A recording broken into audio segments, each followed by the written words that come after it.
사도행전 16장 6절부터 10절입니다. 사도행전 16장 6절부터 10절입니다.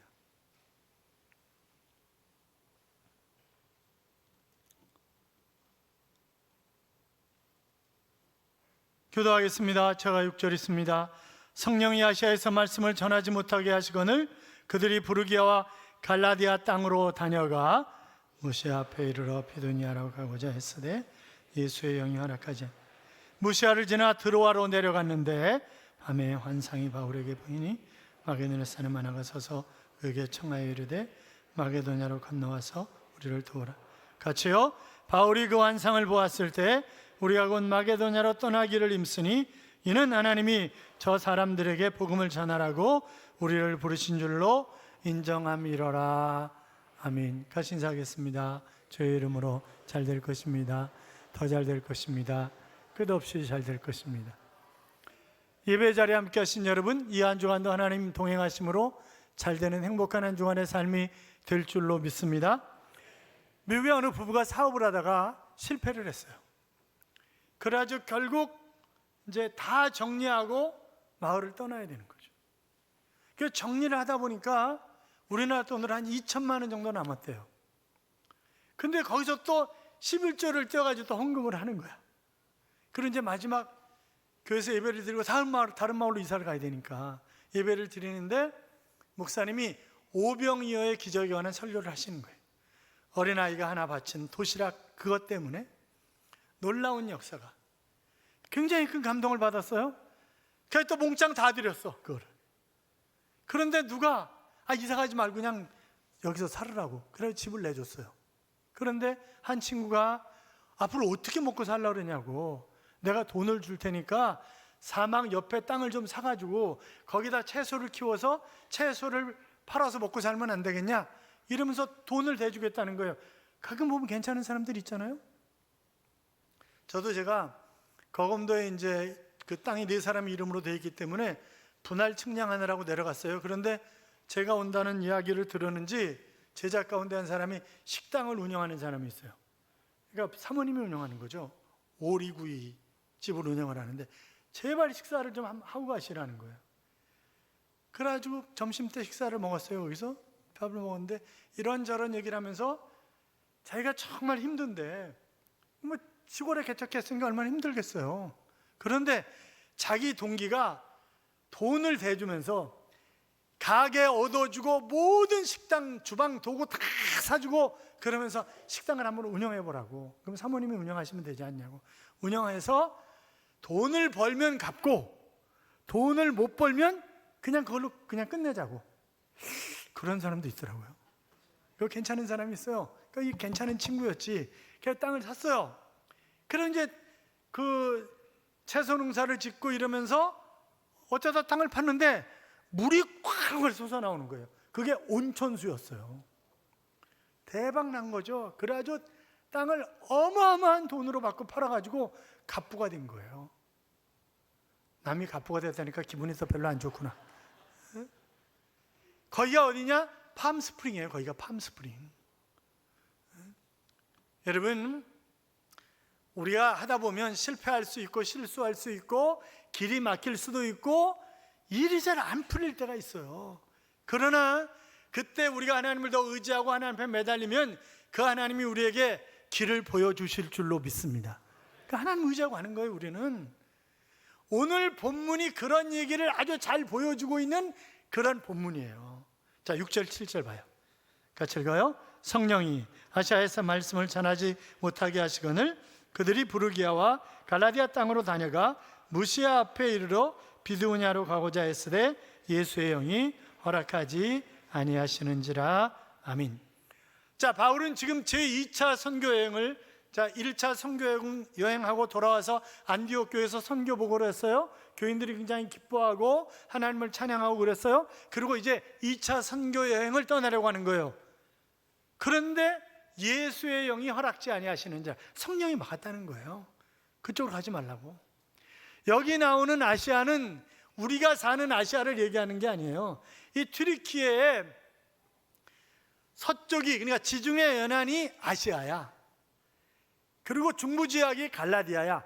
또 아래쪽이 밤빌리아, 길리기아 이런 데가 또 남쪽이에요. 그러니까 이게 쭉 나눠져 있는, 그러니까 그 아시아를 얘기하는 거지 우리 쪽 아시아를 얘기하는 것은 결단코 아니다. 어떻든 바울은 이 아시아에서 복음을 전하기를 원했어요. 그런데 이 아시아는 주전 133년에 로마의 직할 지역이 되었습니다. 우리가 잘 아는 도시가 이 아시아에 있는데 에베소라고 하는 그런 도시예요. 자, 어떻든 바울은 제1차 선교 여행 때 들렸던 비시디아, 안디옥, 이고니온, 루스드라, 더베 이런 지역을 거치면서 아시아 전도를 염두에 뒀는데, 그런데 무슨 이유 때문에 그러는지 모르겠지만 예수의 영이 막으셨다고 하는 것입니다. 이유가 뭔지 모르죠. 왜? 성경이 이야기를 하고 있지 않으니까 우리 마음대로 추측할 수는 없는 거 아니겠어요? 여러분 생각해 보세요. 복음 전하는 일은 하나님이 가장 기뻐하시는 일이고 주님이 유언처럼 명령하신 그런 일입니다. 그런데 지금 선교하러 가는데 막으시는 거예요, 그거를. 주님께서 권장하신 일이고 명령하신 일인데 그런데도 성령이 막으셨다? 여러분 우리가 잘 생각을 해봐야 돼요. 누가 보더라도 이것이 선하고 다른 사람을 행복하게 할 수 있고 많은 사람을 구원할 수 있는 그런 일임에도 불구하고 하나님이 막으신다? 이유가 있다는 거예요. 여러 가지 이유가 있지만 하나는 하나님의 때가 아니라는 거예요. 지금 하나님이 원하시는 바울의 선교 제2차 여행은 유럽 선교지 아시아 선교가 아니라는 거예요. 아시아 선교는 3차 전도 여행 때, 사도행전 19장에 가면 3차 전도 여행 때 가서 수없이 많은 사람들이 예수 그리스도를 구주와 주님으로 영접하는 그런 사건이 일어납니다. 그러니까 때가 지금 아니라는 거예요. 그래서 하나님은 막으시는 거예요. 사랑하는 여러분, 하나님의 뜻을 무시하고 내 판단, 내 경험, 내 지식 가지고 무조건 밀고 나간다면 결국 무한 도전이요 실패할 수밖에 없는 것 아니겠습니까? 어떤 사람이 이런 얘기를 해요. 그때 바울이 아시아 지역으로 가지 말고 지금 아시아 지역으로 왔으면, 그때 우리가 예수 그리스도를 영접했으면 얼마나 우리나라가 잘 사는 나라가 됐겠느냐고. 그건 하나님의 뜻이 아니었어요. 뭐 어떡하겠어, 하나님 뜻이 아닌데. 처음 12제자를 보내시면서 주님이 이런 얘기를 하십니다.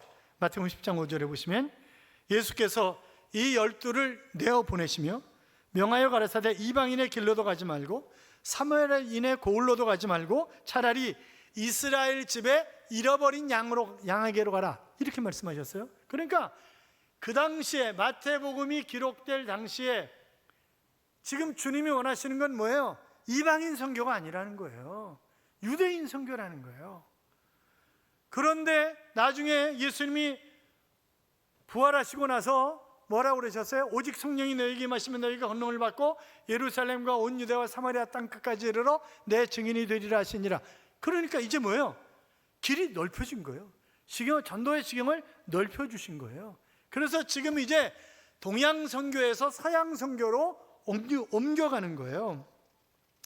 오늘 우리가 하나님의 뜻을 따라 행동을 해야 하는 것입니다. 이것이 내 생각에 아무리 옳은 것 같지만 하나님의 때가 아닐 수 있기 때문에, 그러니까 어떤 때 보면 똑같은 얘기인데 하나님이 이렇게 하라고 주장하실 때도 있고 또 어떤 때는 이렇게 하라고 명령하실 때도 있어요. 그러니까 창세기 26장 2절에 보면 여호와께서 이사야에게 나타나 가라사대 애굽으로 내려가지 말고 내가 네게 지시한 땅으로 가라, 이렇게 말씀하셨어요. 그런데 창세기 46장 3절 이하에 보면 하나님이 가라사대 나는 하나님이라 내 아비의 하나님이니 애굽으로 내려가기를 두려워하지 말라, 내가 너와 함께 가리라. 아니 이삭 때는 가지 말래, 그러더니 야곱 때는 가래. 내가 함께 한다, 그것도 내가 같이 가줄게, 이렇게 얘기를 하시는 거예요. 이삭은 안 가가지고 복을 받았고 야곱은 가서 복을 받은 거예요. 그러니까 때가 있는 거예요. 이게 때가 가야 할 때가 있고 가지 말아야 할 때가 있는 거죠. 그러니까 우리도 마찬가지예요. 내가 내려가야 할 길이 있고 내려가지 말아야 할 그런 길이 있고 그래요. 그러니까 그것을 잘 알아야지 무조건 내려가면 안 된다, 무조건 올라가자, 아니 올라가면 안 된다, 그렇게 따질 것은 결단코 아니다. 왜냐하면 전쟁도 마찬가지죠. 민수기 14장 2절에 보시면 나가지 말라는 거예요. 싸우지 말라는 거예요. 너희가 그러면 진다는 거예요. 가지 말라는 거예요. 가서 대패했잖아요. 그러니까 하나님이 가라 그럴 때 가야지 무조건 가는 건 아니잖아요. 여러분 보세요. 다윗이 왕이 됐어요. 얼마나 즐겁고 행복한 일이에요. 10수년이 걸렸어요. 기름 부은 지. 블레셋이 딱 올라왔어요. 하나님께 물어봐요. 하나님, 전쟁하러 나가야 될까요? 말아야 될까요? 그럴 때 나가라 그렇게, 올라가라 그렇게 얘기를 하세요. 그 전쟁에서 승리했어요. 다음번에 또 물어봐요. 아니 뭐 지난번에 올라가라고 그러셨는데 뭐 이번에 또 올라가면 되지 뭐. 그랬더니 이번에 뭐라 그래? 야, 이번에는 게릴라전이야. 뒤로 돌아가지고 어떻게 이러면서 작전 지시를 하나님이 하시는 거예요. 그러니까 우리가 보면 길이 막힌다고 내 맘대로 생각하고 내 뜻대로 생각하고 또 하나님 원망하고 왜 하나님 내 길을 막으시냐고 이러지 말고 하나님의 때인가 분별을 우리가 해야 할 필요가 있다라고 하는 것입니다. 그래서 잠언 16장 1절에 보면 마음의 경영은 사람에게서도 말의 응답은 여호와께로 말미암느니라 그렇게 말씀하셨습니다. 그러니까 사람이 정교한 계획을 세운다 할지라도 그 성패는 누구에게 달려있다? 하나님께 달려있다는 거예요. 같은 말씀을 16장 9절에서 얘기를 하세요. 사람이 마음으로 자기의 길을 계획할지라도 그 걸음을 인도하시는 이는 여호와시니라. 그러니까 우리가 원하는 삶을 계획하지만 그러나 그 계획대로 살 수 있도록 하시는 분은 하나님이시다. 그런 얘기를 하는 거죠. 이런 하나님의 결정권에 대해서 예레미야가 겸손하게 예레미야 10장 23절에 이렇게 고백을 합니다. 여호와여 내가 알거니와 사람의 길이 자신에게 있지 아니하니 걸음을 지도함이 걷는 자에게 있지 아니하니이다. 이런 얘기죠. 여호와여 사람의 인생이 자기 것이 아니라고 하는 것을 깨달았습니다. 아무도 자신의 인생 행로를 결정할 수가 없습니다. 이제 그런 고백을 하는 거예요. 찰스 스윈돌 목사님은 이렇게 가르쳤습니다. 우리가 계획을 세우는 것 잘못된 일 아니다. 그리고 심사숙고하는 것도 잘못된 것 아니다. 우리가 누군가 의논해야 하는 것 잘못하는 건 아니다. 그러나 그렇게 진행하는 동안 성령님의 내적 감화에 민감해야 된다. 그분의 감화는 세미하지만 말할 수 없이 중요하다. 성령님께 늘 마음을 열어두라. 그러면 내적 감화를 잘 감지할 수 있다. 그런 얘기를 하셨습니다.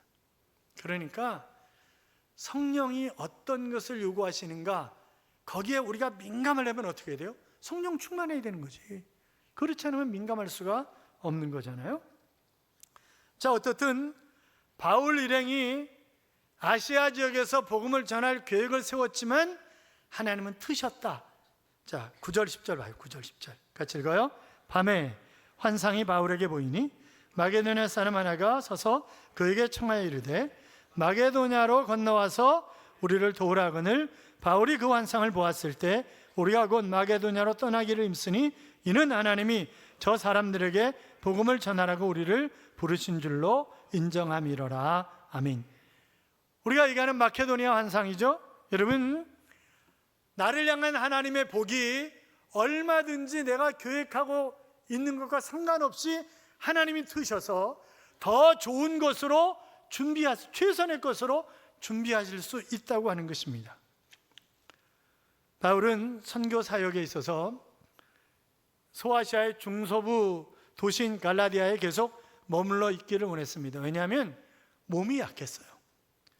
그래서 갈라디아서 4장 13절을 보시면 내가 처음에 육체의 약함으로 말미암아 너희에게 복음을 전하는 것을 너희가 아는 바라. 그러니까 내가 몸이 안 좋아서 여기 머물면서 복음을 전한 것 당신들도 잘 알지 않느냐, 이제 그런 얘기입니다. 그러니까 바울이 움직이는 종합병원이라고 할 정도로 몸이 안 좋은 사람이에요. 그래 그것 때문에 선교하는데 늘 방해가 되니까 하나님 앞에 기도하잖아요. 고쳐달라고 생명 걸고 기도했어요. 3번 기도했다는 얘기는 삼위 완전수이기 때문에 생명 걸고 기도했다는 거예요. 근데 하나님 뭐라 그러셨어요? 내 은혜가 네게 족하니라. 뭐요? 그냥 병 가지고 살아라. 그런 얘기 하시는 거잖아요. 병 가지고 살아라. 그런데 하나님이 누구를 붙여줘요? 의사 누가를 붙여줘요. 의사 누가를. 그러니까 이 사람이 그 말라리아 병 때문에 여러 가지 질병에 걸렸어요. 간질, 안질, 뭐 치질 걸렸는지 안 걸렸는지 모르겠는데 하여튼 그래도 병을 많이 걸린 거예요.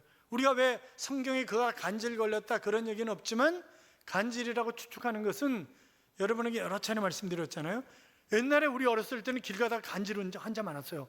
그냥 두루나가지고 막 거품 막 흘리고 막 그런 사람들이 있었잖아요. 간질 환자들이죠. 그러니까 그 당시도 마찬가지. 그러니까 바울이 그냥 길바닥에 누워가지고 이러는, 그런데 당신들이 나에게 침 뱉지 않았다는 거예요. 그 당시에 간질 걸린 것도 귀신 들렸다고 생각을 하는 거예요. 그래서 그 귀신이 나에게 옮겨올까 봐 침을 뱉는 거예요. 그런데 당신들이 나에게 침을 뱉지 않았냐? 그걸 보면 이 바울이 간질 걸렸을 거다. 뭐 어떻든 그는 움직이는 종합병원이었는데 의사 누가를 붙여주셔서, 그래서 그를 잘 관리하도록 그렇게 해주신 그것을 우리가 볼 수 있단 말이죠. 미국의 링컨 대통령은 미국의 역대 대통령 가운데 가장 존경받는 대통령 가운데 한 사람입니다. 그는 원래 우울증 환자였습니다. 그래서 동네 사람들이 자살할까 봐 20대 때에도 그를 데려다가 며칠씩 집에서 먹이고 격려하고 위로하고 이래가지고 다시 돌려보내고 그랬다는 거예요. 그가 실질적으로 20, 30대 3번씩이나 자살을 시도했었습니다. 사업에 여러 번 실패했죠. 한 번 실패한 것 가지고 갚는데 17년이나 걸린 적도 있어요. 그러니까 뭐 또 선거에 나갔다가 맨날 떨어지잖아요. 나중에 그가 대통령이 되었습니다만 남북 전쟁을 할 때도 처음에 계속 실패했어요. 그런데 나중에 승리한 후에 전 국민들에게 이렇게 선포를 합니다. 여러분, 하나님은 난군 편도 아니고 북군 편도 아닙니다. 하나님은 단지 노예 제도를 원치 않으셨을 뿐입니다. 우리가 서로 적대시하고 그랬던 것을 하나님 앞에 회개합시다. 그래서 앞으로 9일 동안 금식하며 회개합시다. 그렇게 선포를 했습니다. 그가 나중에 정말 존경받는 그런 대통령으로 거의 은퇴하게 됐을 때 신문 기자가 물었습니다. 카카, 어떻게 카카는 성공과 존경받는 삶을 살게 되셨습니까? 웃으면서 그가 하는 말이, 제가 실패를 많이 했기 때문에 그렇습니다. 저는 실패할 때마다 실패에 담겨진 하나님의 뜻을 배웠고 그것을 징검다리로 활용을 했습니다. 내가 실패할 때 끊임없이 사단은 내 귓전에다 대고 너 끝났어, 너 끝난 거야 이렇게 속삭였지만, 하나님은 제가 실패할 때마다 이번 실패를 거울 삼아서 더 큰 일에 도전하라 그렇게 명령을 하셨고, 나는 사단의 이야기보다 하나님의 세미한 음성에 귀를 기울였기 때문에 오늘 이 자리에 서 있는 것입니다. 이렇게 이야기를 했다는 거죠. 사랑하는 여러분, 하나님 때때로 우리를 실패를 통해서도 훈련시키십니다.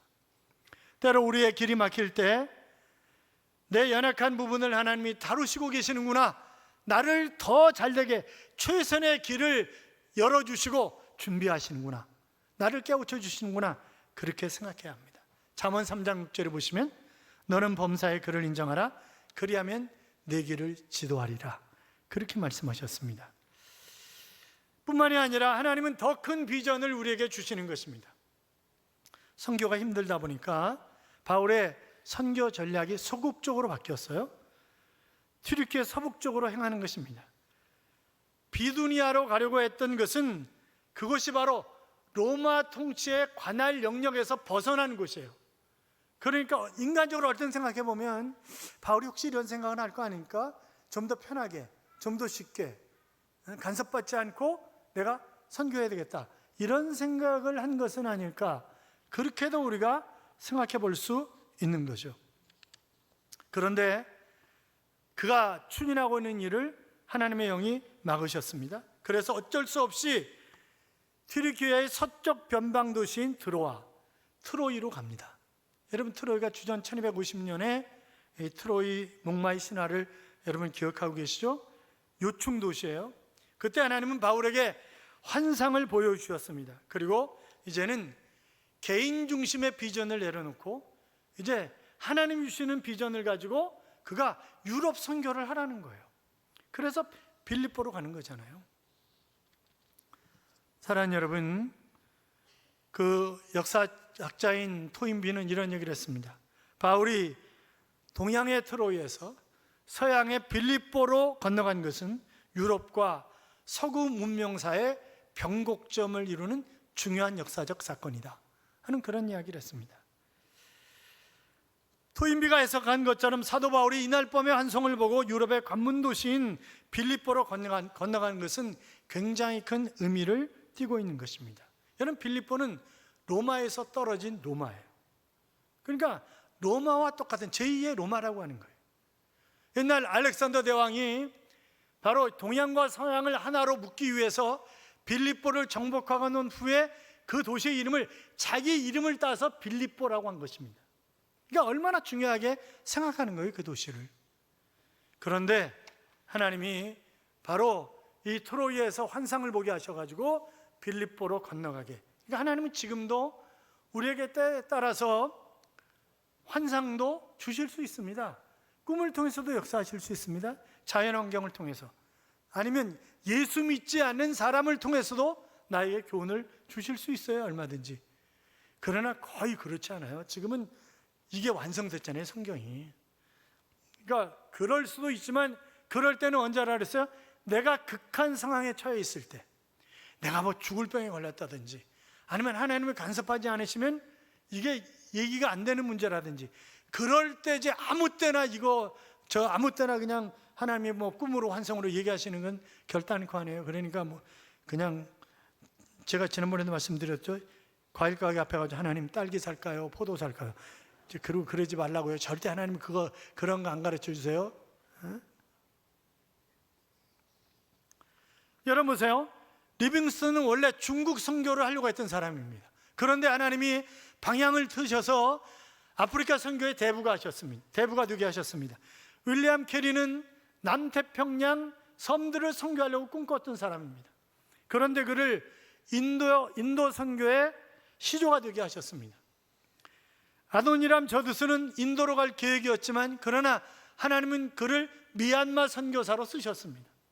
그러니까 우리가 방향을 하나님이 트실 때 있다는 걸 알고, 이게 하나님의 뜻인가 계획해보고 하나님 뜻이면 아멘, 그리고 그냥 순종하는 거예요. 그럴 때 놀라운 그런 풍요로운 열매를 맺을 수가 있는 것이죠. 그래서 예레미야는 29장 11절에 여호와의 말씀이니라, 너희를 향한 나의 생각을 내가 하나니 평안이요 재앙이 아니니라, 너희에게 미래와 희망을 주는 것이니라, 그렇게 말씀하셨습니다. 그러니까 여러분, 일이 잘 안 풀리면 말씀에 비춰봐요. 이게 하나님 뜻일까 아닐까. 그리고 교역자를 위시한 믿음 좋은 사람들하고 상담을 좀 해봐요. 의논을 해봐요. 그리고 내가 정말 그 일에 대한 강력한 의지, 비전이 있는가 다시 한번 자신을 점검해봐요. 그리고 환경을 관찰하는 것입니다. 주님의 뜻이 아닌 막어요, 자꾸 하나님이. 그리고 다른 길로 자꾸 이렇게 여세요. 그러니까 그런 걸 잘 관찰을 해보는 거예요. 쥐를 가지고 실험을 했답니다. 아주 미로를 만들어 놓고 구석에다가 먹이를 놓은 거예요. 쥐가 과연 그 먹이를 찾을까? 그런데 가서 부딪히고 캄캄한데 뭐 별짓거리 다 하더니 끝내는 그 음식을, 그 먹이를 찾아 먹는 거죠. 인간은 어때요? 인간은 하다가 포기해. 그냥 만물의 영장이라고 하는 인간은 몇 번 하다 안 되면 뭐 하나님 뜻이 아닌가? 뭐 하나님 왜 그러셔? 그냥 포기해버리는 거예요. 그러면 안 된다는 거예요, 절대. 내가 다른 하나님의 뜻을 발견하기까지 계속하는 거예요, 그 일을. 사랑하는 여러분, 내가 하나님의 뜻을 분별하려면 성령 충만해야 합니다. 그래야 내가 성령의 지시를 받고 살아갈 수가 있습니다. 갈라디아서 5장 16절 이하에 보면, 내가 이르노니 너희는 성령을 따라 행하라. 그리하면 육체의 욕심을 이루지 아니하리라. 육체의 소용은 성령을 거스리고 성령은 육체를 거스리나니 이 둘이 서로 대적하므로 너희가 원하는 것을 하지 못하게 하려 함이니라. 이렇게 기록하고 있습니다. 사랑하는 성도 여러분, 내가 세운 계획이 잘 이루어지지 않는다고 기죽지 마십시오. 자포자기하지 마십시오. 하나님은 최선의 것을 준비하시고 우리를 더 큰 미래로 인도하시는 것입니다. 이 한 주간도 나에게 최선의 길을, 더 큰 비전의 멋진 길로 인도하실 그 하나님과 동행하며 그 하나님을 찬양하는 그런 귀한 삶을 살아가시는 한 주간의 삶이 되시기를 주님의 이름으로 축원합니다. 축원합니다. 이런 찬양이 있습니다. 이제야 나는 알았죠. 주님의 그 사랑을, 우리를 위해 지신 십자가 사랑, 그 사랑 감사해. 이제야 나는 알았죠. 주님의 그 사랑을, 그 누구도 표현할 수 없는 놀라운 그 사랑을, 그 사랑을 표현할 자 누가 있을까? 그 사랑을 이해할 자 누가 있을까? 놀라운 사랑, 아름다운 사랑, 그 사랑 고백하리라 라고 하는 그런 찬양입니다. 하나님이 나를 사랑하신다는 사실을 믿으십니까? 믿으시면 크게 아멘. 아멘. 그렇습니다. 그 사람은 오늘도 내일도 우리가 하나님 앞에 가는 순간까지, 아니 영원 무궁토록 우리를 사랑하시는 그 하나님이십니다. 내가 그 하나님의 사랑을 알면 지금 길이 막혀 있어도 그러나 두려워하지 않습니다. 실망하지 않습니다. 좌절하지 않습니다. 왜? 궁극적으로 나에게 시온의 대로를 활짝 열어주실 것이기 때문에. 그 하나님을 의지하고 달려가는 삶이 되시기를 주님의 이름으로 축복합니다.